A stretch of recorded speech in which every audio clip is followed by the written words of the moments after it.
Before the video, I just want to give a big shout out to Bright Tomaclo and Crookieface for being a part of my YouTube journey. If you want to be given a shout out, drop a comment below. So now, for real, let's get into the video. Before the video, I just want to give a big shout out to Bright Tomaclo and Crookieface for being a part of my YouTube journey.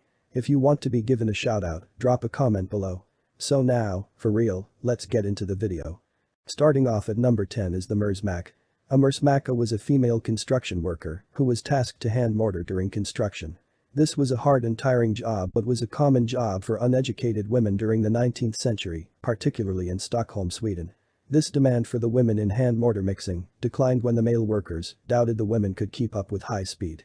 Their rate of speed all of a sudden became a need for concern as a new regulation for bricklayer was passed stating that workers would be paid according to how fast they could work on their project. This became an issue for the women, but they didn't give up. It wasn't until the World War I where no more buildings were built. So when the war came to an end, there were lots of unemployed people. And as it would be, 9. Herbstrewers. A herbstrewer was once a job assigned to female to distribute sweet-smelling herbs and flowers throughout the royal household to avoid unpleasant smells.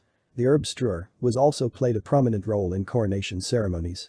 She led the procession by spreading herbs and petals before the king or queen to be made their way toward the throne. The earliest record of a herbstrewer was Bridget Rumney, was paid €24 annually from 1660 to 1671, as well as receiving 2 yards of superfine scarlet cloth for linen. However, at the coronation of William IV in 1830, the role was brought to an end due to budget concerns. The last lady to strew herbs for the royal family was Anne Fellows, who was an old friend of George IV and where scattered herbs along the carpet of Westminster Abbey. 8. Printers' devils. Printer devil's origin links back assistant of the first English printer and book publisher named Deville. Deville's name later evolved to devil over time, used to describe other printers' apprentices. But that's not all. There are so many origins linked to printer devils that I will tell you a few and let me know which one sounds legit some way somehow in the comments down below. Another origin of printer devils is associated with the fact that some special devil was believed to haunt every printing shop, causing mischief such as misspelling words and removing lines from a completed work. In this, the apprentice was blamed, hence the name printer devil. But I mean, why should the apprentice be blamed when clearly they believe it's the work of a special devil? Another origin also stems from the fact that whenever the apprentices worked in the shops, they were stained by black printing inks. Since black was associated with black arts, the apprentice became known as a printer devil.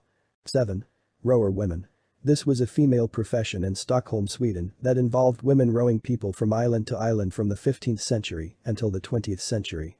You could call it a water taxi, rowing people with great strength and speed, expertly handling the traffic over the waters of the capital. These amazing women were easily identifiable as they wore a special hat known as the weather hoods, suitable when rowing in a bad weather. These women were either married or unmarried and inherited their boats from mothers to daughters or simply by purchasing one. But well, nothing good really lasts for long and soon after, they were challenged by a group of unmarried women from Dalarna who used newfangled paddle wheel boats. However, further innovations and the abolishment of rower woman profession led to the decline of the services of these rower women. I can't tell for sure when the last rower woman retired, but this profession may have continued until the World War I. 6. Knocker-uppers. This was a profession where people were hired to awaken others from their sleep so they could get to work on time. Yes, unbelievable, but yes. I mean, way before the time where alarm clocks were cheap and reliable. So the employed people had to walk the narrow terraced streets where their workers lived and knock on their client's door using very long sticks often made from bamboo to reach windows on higher floors. The knocker-uppers wasn't supposed to leave until the client was fully awoken. 5. Human computers. This is as literal as I can possibly put it. Human computers. Humans who did the work of computers. As a matter of fact, NASA relied on them at a point in time. And they were definitely females.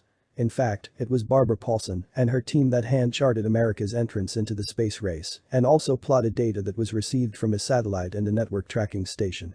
Barbara Canwright also once calculated how many rockets were needed to make a plane airborne to what king of propellants were needed to propel a spacecraft. Sounds like a lot. Well, that's not all. Canwright was also assigned to determining the thrust-to-weight ratio and comparing the performance of engines under various conditions. This normally took her a week to complete and filling up 6 to 8 notebooks with data and formulas. Given the amount of work Canwright was given, more computers such as Melba Nee, Virginia Prettyman and Macy Roberts. In case you're wondering where the men were, well, during that time, most of the male engineers and scientists did not trust the actual computer machines, believing that they were unreliable in comparison to do human calculations. Well, look who's laughing now. 4. Sandal Bearers. Sandal bearers bore the sandals of their superiors in early cultures and epochs, such as ancient Egypt or feudal Japan. The sandal bearer was easily identifiable as he had a club and a rosette, indicating his service to the king. He was possibly a high-ranking official, accompanying the pharaoh on important occasions. He also took the role of washing the feet of his superior as well, as it was a common task in ancient times. It wasn't as bad a role as it sounds. The exact nature of their status is a mystery. 3. Whipping boys. In current English, a whipping boy is a metaphor, meaning a scapegoat or a sacrificial lamb. Inasmuch this could sound unbelievable, it was a job back then. This involved being punished for the sins of a prince, so the prince would be motivated not to commit that offense again. The whipping boy was a boy educated alongside a prince. The prince himself was not punished as hierarchically, his royal status exceeded that of his tutor. But whose mum would allow her son before whipped for the transgressions of the prince, simply because he was born of royal blood? However, given that a doctor from centuries ago would often drink his lord's pee to ascertain whether the nobleman was close to developing diabetes, I am willing to believe that such a ridiculous job existed. 2. Link boys. The children who held the flaming candles, or torches on dark streets in Victorian London, were known as link boys.